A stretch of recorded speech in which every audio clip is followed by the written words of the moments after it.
오늘의 큐티 말씀은 열왕기하 23장 1절부터 20절입니다.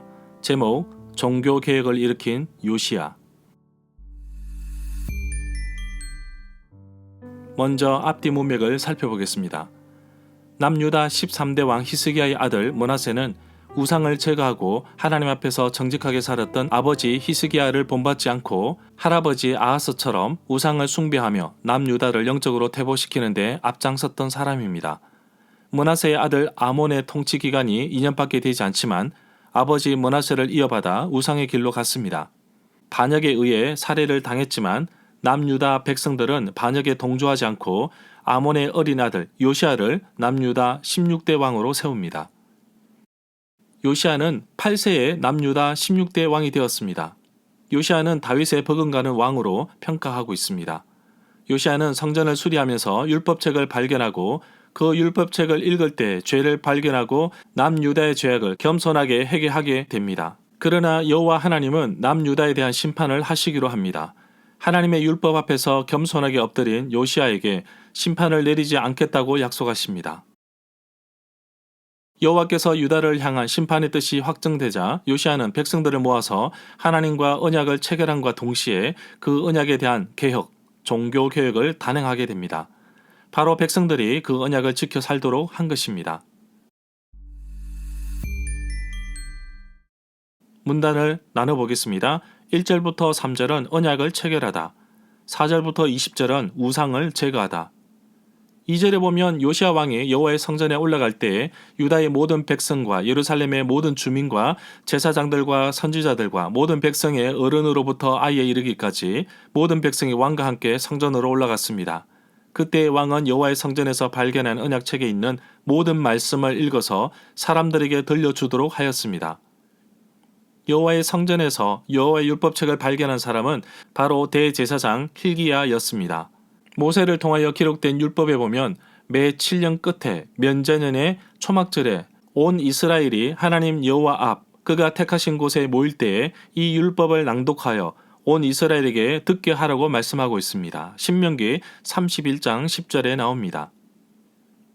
3절에 보면 요시야 왕은 성전 기둥 곁에 서서 여호와 앞에서 언약을 맺었습니다. 요시야 왕이 종교 개혁을 일으켰지만 백성들의 대표자들인 장로들에게 동의를 얻어야 했습니다. 솔로몬 역시 자신이 왕이 되었을 때 많은 백성의 리더십들의 동의 속에 이루어진 것입니다. 요시야 왕은 율법책에 나온 말씀으로 백성들과 언약을 맺었는데 남녀노소를 막론하고 언약을 지키기로 약속합니다.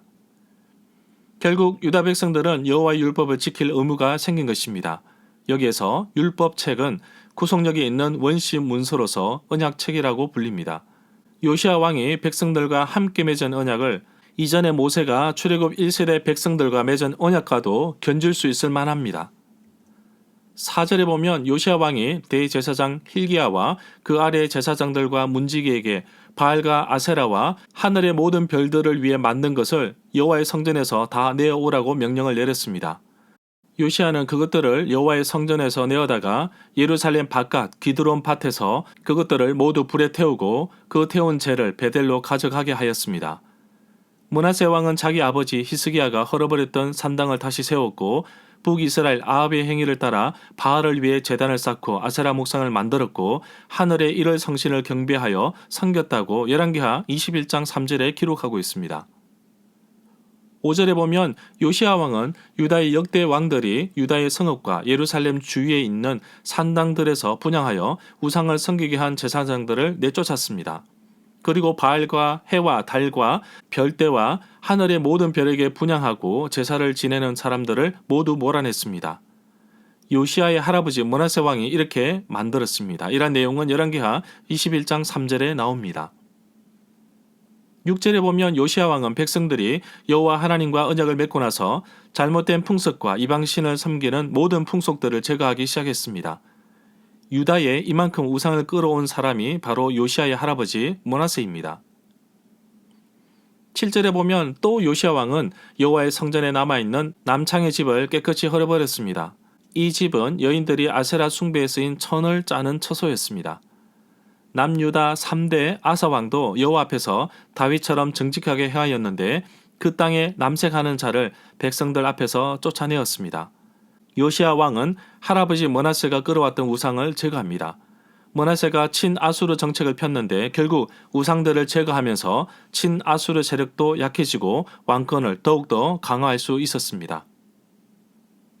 8절에 보면 게바에서 브엘세바에 이르기까지 그들이 제사했던 산당들을 모두 부정하게 만들었습니다. 그리고 이 성읍의 성주의 이름을 따서 여호수아의 문이라고 부르는 문이 있었습니다. 여호수아의 대문 어기 곧 성전 왼쪽에 있는 산당들을 모두 헐어버렸습니다. 9절에 보면 산당에 있었던 제사장들은 예루살렘에 있는 여호와의 제단에서 여호와를 섬길 수는 없었지만 누룩이 들어가 있지 않는 빵, 무교병은 다른 제사장들과 함께 나누어 먹을 수 있었습니다. 10절에 보면 요시야 왕은 흰놈의 아들 골짜기에 있는 도벳을 부정한 곳으로 만들었습니다. 어떤 사람도 거기에서 자기 자녀들을 몰렉에게 불에 태워 바치는 일을 하지 못하도록 하였습니다. 흰놈의 아들 골짜기는 예루살렘의 남쪽과 남서쪽 경계를 이루고 있습니다. 특히 아들을 제물로 바치는 풍습이 있었다고 합니다. 11절에 보면 또 요시야 왕은 여호와의 성전 어기 곧 나단 멜렉의 네시의 집 옆에 있는 태양신을 섬기려고 만든 말의 동상을 헐어버리고 태양수레도 불태워버렸습니다. 말과 수레는 바벨론, 아수르의 태양신인 사마쉬 숭배에 속한 것으로 보고 있습니다.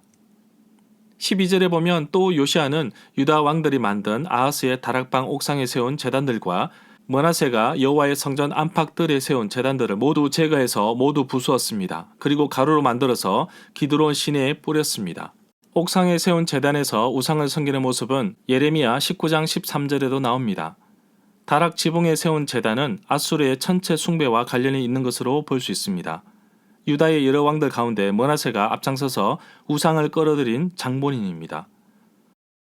13절에 보면 요시야 왕은 예루살렘 앞에 멸망의 산 오른쪽에 세운 산당들을 요시야 왕이 더럽혀 놓았습니다. 그 산당은 옛적 이스라엘 왕 솔로몬이 시돈 사람의 혐오스럽고 가증스러운 밀곰을 섬겼습니다. 예루살렘 정면 멸망의 산 오른쪽에 지었던 산당들도 모두 허물었습니다. 모압 사람의 우상은 그모스이고 암몬 사람의 우상은 밀곰입니다. 요시야 왕은 예루살렘 안과 둘레의 이방 성소를 없앱니다.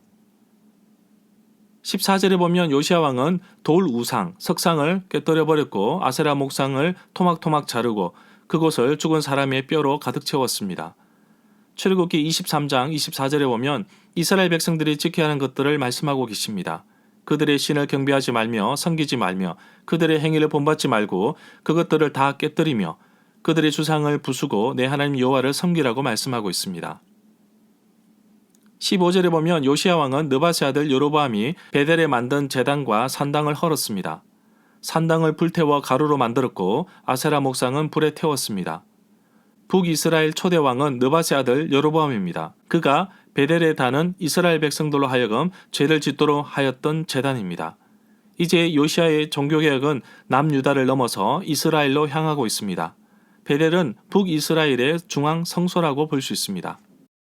남북이 갈라지자 북이스라엘 백성들이 남유다 예루살렘에 있는 성전에서 예배드리기 위해 가려고 하자 여로보암이 가지 못하도록 베델에도 제단을 쌓고 절기를 바꾸어서 지키도록 하였습니다. 이러한 내용은 열왕기상 12장 27절에 나옵니다. 북왕국은 망했지만 여전히 그러한 풍습이 남아있기 때문에 북왕국에 있는 예배 처소도 파괴하였습니다. 16절에 보면 요시야가 몸을 일으켜 산에 있는 무덤들을 보고 사람들을 보내어 그 무덤 속에 뼈들을 꺼내어서 제단 위에 모아놓고 불에 태웠습니다. 그렇게 하였던 것은 그 제단을 부정하게 만들기 위함이었습니다. 그래서 한때 하나님의 사람이 이 일을 두고 예언한 여호와의 말씀대로 되었습니다. 하나님의 사람이 이 일을 두고 예언하였는데 그 말씀은 열왕기상 13장 2절에 나옵니다. 하나님의 사람이 제단을 향하여 여호와의 말씀을 외쳐 이르되 제단아 제단아 여호와께서 이같이 말씀하시기를 다윗의 집에 요시야라 이름하는 아들을 낳으리니 그가 내 위에 분향하는 산당 제사장을 내 위에서 제물로 바칠 것이요 또 사람의 뼈를 내 위에 사르리라 하셨느니라 하고 17절에 보면 요시야 왕이 물었습니다. 저기 보이는 저 비석은 무엇이냐? 그 성의 백성들이 대답을 하였습니다. 유다에서 온 어느 하나님의 사람의 무덤입니다. 그는 베델의 제단에 관하여 왕이 하실 일을 예언한 사람입니다. 이 내용은 열왕기상 13장 1절과 13장 30절에 나옵니다. 유다에서 온 하나님의 사람이 예언한 내용은 열왕기상 3장 2절에 나오는데 요시야는 그의 비석, 묘지, 묘실을 그대로 보존합니다. 18절에 보면 이 말을 하였습니다. 그 무덤은 그대로 두어라. 그리고 아무도 그 유해를 만지지 못하게 하여라. 이렇게 하여서 그들은 그의 뼈와 사마리아에서 온 예언자의 뼈는 그대로 두었습니다. 두 예언자가 함께 묻힌 묘지는 그대로 두었는데 남북 왕국이 함께 속하는 곳입니다. 사마리아에서 온 예언자는 열왕기상 13장 11절에 나옵니다. 베델에 사는 늙은 선지자입니다. 19절에 보면 이스라엘 왕이 사마리아 여러 성읍에 산당을 세웠는데 여호와를 분노케 했던 것을 요시야 왕이 이렇게 헐어버렸습니다. 요시야는 베델에서 한 것처럼 그 신전들을 다 부수었습니다. 20절에 보면 요시야는 그런 산당의 제사장들을 모두 제단 위에서 죽이고 사람의 뼈를 함께 그 위에 불태우고 예루살렘으로 돌아갔습니다. 절마다 상세한 설명과 구절 해석, 핵심 내용과 중심 줄거리는 네이버 블로그에 올려져 있습니다. 내게 주시는 교훈입니다. 요시야 왕이 이렇게 용기 있게 종교개혁을 일으킬 수 있었던 원동력은 바로 율법책을 읽고 여호와의 말씀을 깨달았기 때문입니다. 율법책이 기준이었기에 무엇이 잘못된 예배인지 정확하게 알 수 있었습니다. 우리가 신뢰하는 것은 바로 하나님과 그분의 말씀인 성경입니다. 나의 삶을 하나님의 말씀에 비추어 볼 때 과연 어떻게 살아가고 있는가요? 내 삶에 나도 모르게 우상이 자리 잡고 있다면 부숴버리고 제거합시다. 나의 습관적인 태도 역시 하나님 보시기에 잘못된 것일 수도 있고 죄의 흔적이 남은 모습일 수도 있습니다. 하나도 남김없이 제거하고 청산해야 할 것입니다. 요시야의 용감한 종교개혁은 남유다를 넘어 우상 숭배로 오랫동안 신앙이 변질된 북이스라엘까지 올라갑니다. 요시야 왕이 남북 분열 시대의 초창기의 왕이었다면 북이스라엘이 더 이상 타락하지 않고 하나님의 뜻대로 살지 않았을까 하는 아쉬움이 남습니다. 요시야의 종교개혁은 자기 자신 혼자만의 개혁이 아닙니다. 모든 백성이 참여한 모든 백성의 동의한 작품입니다. 우상의 잔해를 완전히 부수고 빻아서 가루로 만들어서 다시는 보지 못하도록 하였습니다. 죄악된 나의 모든 습관들을 완전히 제거하기를 원합니다. 요시야는 자기 혼자만 열심히 정직하게 살면 좋은 왕으로 기억이 남겠지만 그는 온 백성과 함께 하는 종교개혁을 일으켰습니다. 그러므로 온 백성이 하나님의 뜻이 무엇인지 정확하게 알게 되었고 담대하게 우상을 파괴할 수 있었습니다. 요시야는 어느 한 예언자의 무덤을 보고서 그대로 보존하게 합니다. 이름도 없이 죽어간 어느 한 예언자의 믿음의 고백은 이후 요시야의 종교개혁에 확신을 심겨다 주었고 온 백성이 여호와의 말씀으로 하나가 되는 도화선이 되었습니다. 오늘도 이름도 없이 혼자서 복음을 전하며 수고하는 분들을 기억하여 주시고 이들의 기도와 열매가 지속적으로 맺히도록 축복하여 주옵소서.